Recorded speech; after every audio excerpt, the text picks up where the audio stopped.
FPL is back. Now let's have a look at my first team that I've drafted up. It'll probably change, but here, there'll be the first draft.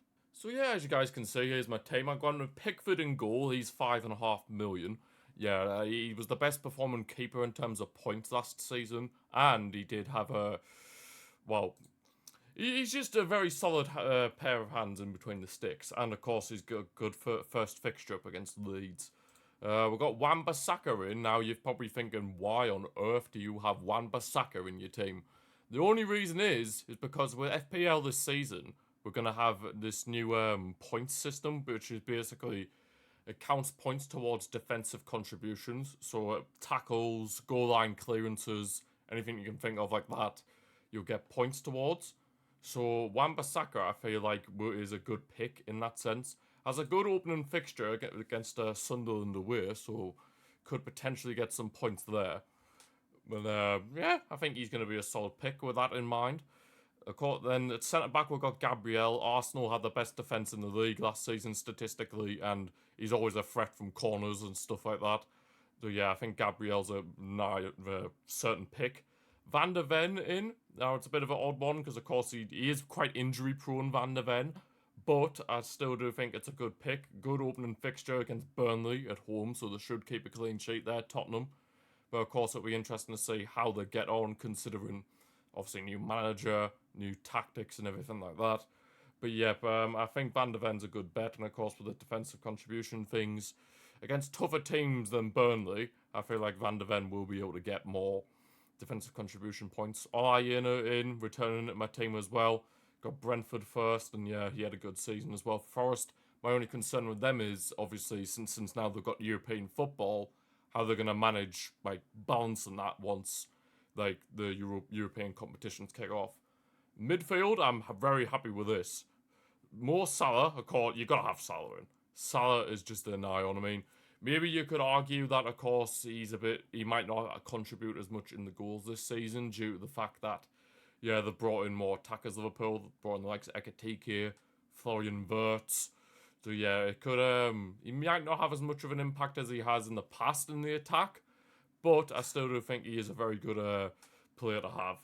Also in the midfield, I got Saka, of course, Arsenal's main man, but they have just signed Gyökeres as of the time of recording this, so yeah, maybe that will help Saka, because of course, more crosses than that, he'll be whipping them into an actual goal scorer, because that's what Arsenal have lacked in recent times, and natural number 9, so maybe that will help Saka in that sense.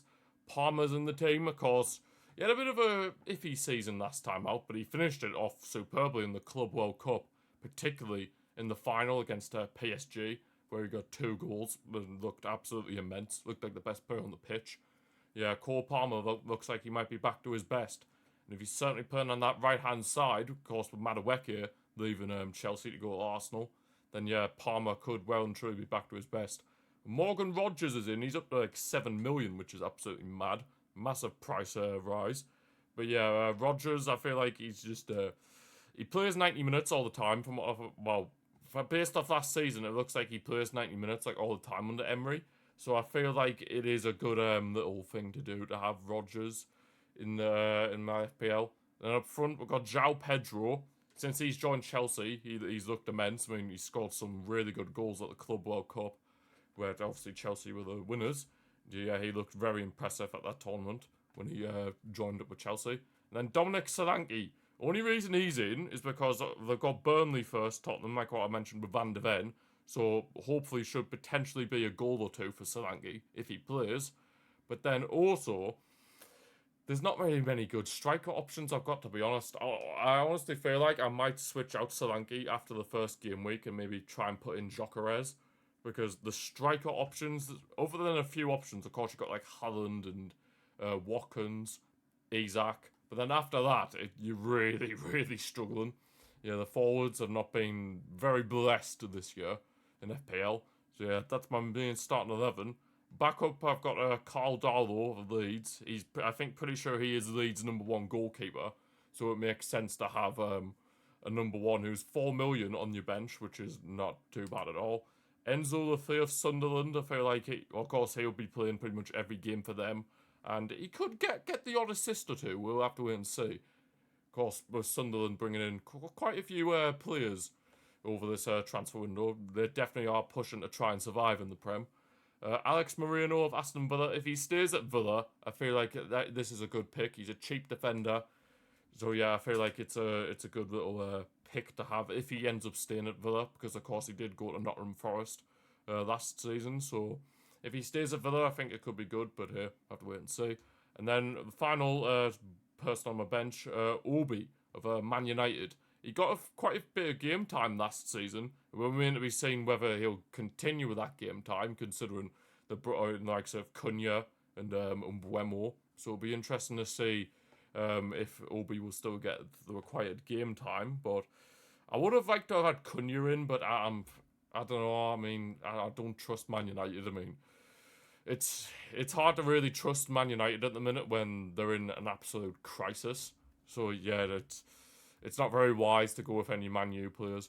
But yeah, that's my first little draft here for my team. Let me know what you think about it in the comments section below. And don't worry, the G League will be returning this season. I'll be doing a video about that very soon. But yeah, thank you all for watching this video. I do appreciate it. Of course, like I said, leave the feedback to my team in the comments section below. What you change about it, what you like about it, if you like anything about it, obviously. But yeah, thank you all for watching this video. I do appreciate it. If you have enjoyed, feel free to give the video a like and subscribe to the channel if you're new. Thank you for watching, and I'll see you for the next one. FPL is back.